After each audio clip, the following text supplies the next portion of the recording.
नमस्कार, मैं कुमार प्रमोद और आप देख रहे हैं फर्स्ट बिहार झारखंड। आपने देखा होगा आज कल से जो शुरू हुई थी बैठक, आज तक बैठक चली बेंगलुरु में विपक्षी पार्टियों की। देश भर के 26 विपक्षी पार्टियों के नेता बेंगलुरु में जुटे और केंद्र की बीजेपी सरकार, नरेंद्र मोदी सरकार, एनडीए सरकार के खिलाफ साझा संघर्ष करने का ऐलान कर दिया गया। एक नया गठबंधन बना, नया मोर्चा बना जिसका नाम रखा गया इंडिया।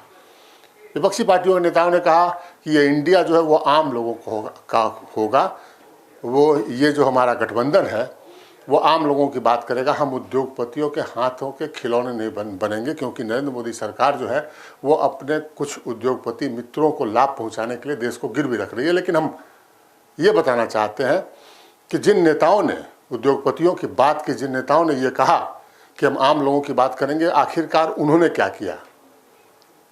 वो तमाम नेता उद्योगपति मित्रों के कंधे पर सवार होकर ही बेंगलुरु पहुंचे थे। हम आपको बताना चाहते हैं कि कैसे उद्योगपतियों के सहारे जो विपक्षी पार्टियों के नेता थे वो बेंगलुरु पहुंचे। सबसे पहले बात कर लेते हैं कांग्रेस की। राहुल गांधी बार बार कहते हैं कि हम आम लोगों की बात करेंगे, लेकिन राहुल गांधी, सोनिया गांधी और मल्लिकार्जुन खड़गे जब बेंगलुरु पहुंचे तो जिस चार्टर प्लेन पर सवार होकर पहुंचे थे बेंगलुरु में, वो प्लेन हिंदुजा ग्रुप का था। डसॉल्ट फाल्कन 2000 ये आलीशान प्लेन है, ये चार्टर प्लेन है, छोटा प्लेन है, 10 सीटर है। और इस पर सवार होकर वे बेंगलुरु पहुंचे, जहां सिद्धारमैया वहां के चीफ मिनिस्टर और डी शिव कुमार जो वहां के डेप्यूटी चीफ मिनिस्टर हैं, उप मुख्यमंत्री हैं, उन्होंने उनका स्वागत किया। ये हिंदुजा ग्रुप का प्लेन था, चार्टर प्लेन था। इस पर राहुल गांधी, सोनिया गांधी और मल्लिकार्जुन खड़गे बेंगलुरु पहुंचे।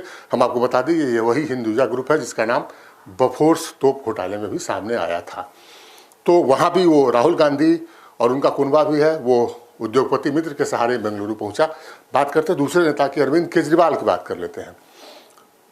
आम आदमी की बात करने वाले अरविंद केजरीवाल, हमने देखा कि वो जो जिस प्लेन पर सवार होकर पहुंचे वो ओबराय ग्रुप का प्लेन था, चार्टर प्लेन था। वो भी अरविंद केजरीवाल के साथ साथ भगवंत मान जो पंजाब के मुख्यमंत्री हैं, वो चार्टर प्लेन पर सवार होकर बेंगलुरु पहुंचे।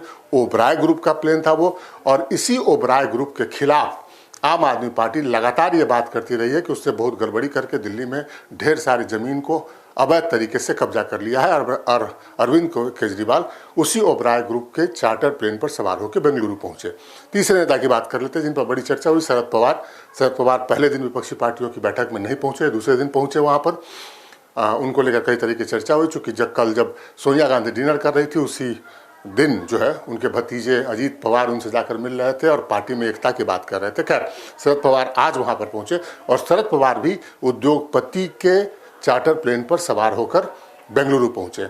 जब बेंगलुरु पहुंचे और हमने उनके चार्टर प्लेन को देखा तो उस चार्टर प्लेन को देखने से स्पष्ट हो गया कि वो अनिल अंबानी का चार्टर प्लेन है। वो चार्टर प्लेन जिस पर शरद पवार बेंगलुरु पहुंचे वो अनिल अंबानी के बेटे जय अंशुल का चार्टर प्लेन है।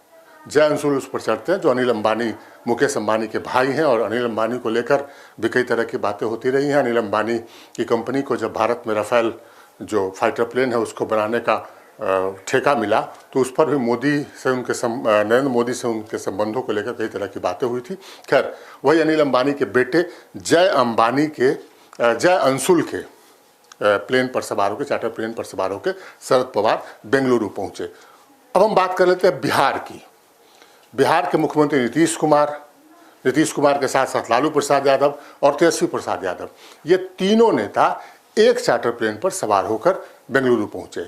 और ये चार्टर प्लेन था डसॉल्ट फाल्कन 2000, वही प्लेन जिस प्लेन पर सवार होकर, मतलब उसी मॉडल का प्लेन जिस मॉडल के प्लेन पर सवार होकर राहुल गांधी, सोनिया गांधी और मल्लिकार्जुन खड़गे पहुंचे थे। लेकिन यहाँ एक ट्विस्ट है, नीतीश कुमार किसी उद्योगपति मित्र के चार्टर प्लेन पर सवार होकर नहीं पहुंचे थे, बल्कि ये एक चार्टर प्लेन किराए पर देने वाली कंपनी का प्लेन था जिसका नाम है क्लब वन इंडिया। ये भारत में चार्टर प्लेन जो है किराए पर देती है। हम आपको बता दें कि ये डसॉल्ट फाल्कन 2000 जो प्लेन है ये अति आधुनिक आलीशान लग्जेरियस प्लेन है। इस पर देश के उद्योगपति रतन टाटा के पास ये जो है वो चार्टर प्लेन है, उस पर वो चलते हैं और तकरीबन 300 करोड़ रुपया इसका दाम है। और ये किराए पर जो है वो इसका किराया कई लाखों में डिपेंड करता है कि आप कितनी दूरी तय करते हैं और कितने समय के लिए रखते हैं। नीतीश कुमार न सिर्फ इस प्लेन से गए बल्कि वापस भी लौटे। उनके साथ तेजस्वी प्रसाद यादव थे, उनके साथ लालू प्रसाद यादव थे, तो ये तीनों गए। ये क्लब वन इंडिया कंपनी जो चार्टर प्लेन किराए पर देती है उसके प्लेन पर सवार होकर, चार्टर प्लेन पर सवार होकर बेंगलुरु गए। पैसा उसका किराया स्वाभाविक है, लाखों में कई लाख उसका किराया होगा। वो किसने दिया, ये रहस्यमय बात है, ये जानने की बात है।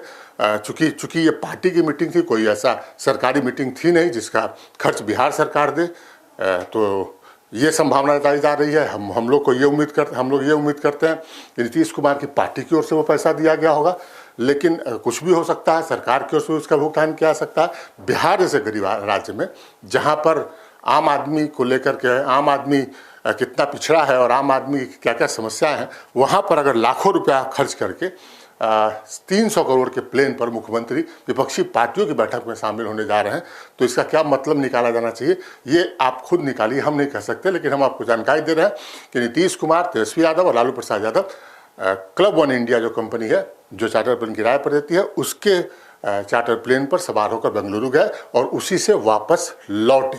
हम आपको ये भी बता दें कि वो प्रेस कॉन्फ्रेंस से पहले इसलिए लौटे क्योंकि उन्होंने जिस समय सीमा तक, जितने देर के लिए उस चार्टर प्लेन को जो है वो रखा था, मतलब किराए पर लिया था, वो उसका समय पूरा हो रहा था, लिहाजा जो है उनको प्रेस कॉन्फ्रेंस से पहले लौटना पड़ा। और तकरीबन 1 घंटे का जो उसका चार्ज होता है, वो हम आपको बता दें, नॉर्मल आदमी के लिए वो तकरीबन 3 से 4 लाख रुपया होता है। कितने घंटे तक वो रहा प्लेन और क्या उसका चार्ज हुआ, ये नीतीश कुमार बेहतर बता पाएंगे। लेकिन उद्योगपतियों के खिलाफ आम लोगों की आवाज़ बुलंद करने वाले नेता किस तरीके से बेंगलुरु की मीटिंग में पहुंचे, ये हमने आपको बताया, ये जानकारी हमने आपको दी। इसी तरीके से और जानकारी और खबर हम आपको देते रहेंगे। बने रहिए हमारे साथ, देखते रहिएगा फर्स्ट बिहार झारखंड। नमस्कार।